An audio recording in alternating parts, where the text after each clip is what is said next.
নির্বাচন বিলম্বিত করার চেষ্টা এড়াতে জাতীয় সংসদ এবং সংস্কার প্রশ্নে গণভোট একসঙ্গে করার পক্ষে মত দিয়েছেন বিএনপির সিনিয়র নেতারা।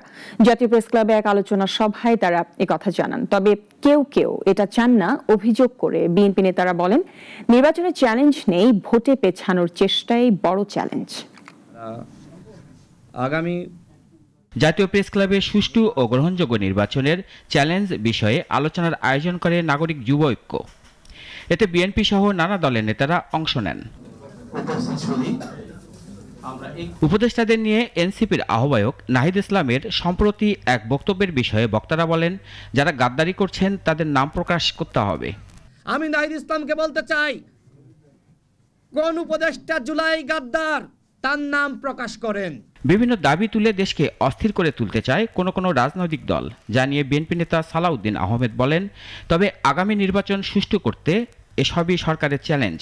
কেউ আমি কোনো দলের নাম নেব না, এখনো আবার সেই আগের জায়গায় আগে গণভোট হতে হবে, কনস্টিটিউশন অর্ডার করতে হবে, এগুলো আমাদের মনে হয় পরিহার করা উচিত। এগুলোই হচ্ছে মূল চ্যালেঞ্জ, নির্বাচনটা চ্যালেঞ্জ না। যারা নির্বাচন বিলম্বিত করতে চায় বিভিন্ন কায়দা কানুনের মধ্য দিয়ে, সেটাই হচ্ছে চ্যালেঞ্জ।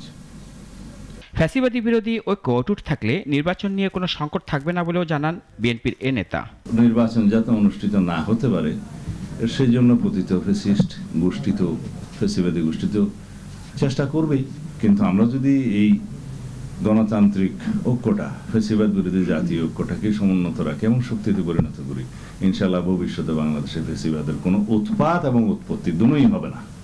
আর নাগরিক ঐক্যের সভাপতি মাহমুদুর রহমান মান্না বলেন, দেশের বর্তমান পরিস্থিতি থেকে বের হয়ে আসার একমাত্র পথ হচ্ছে নির্বাচন।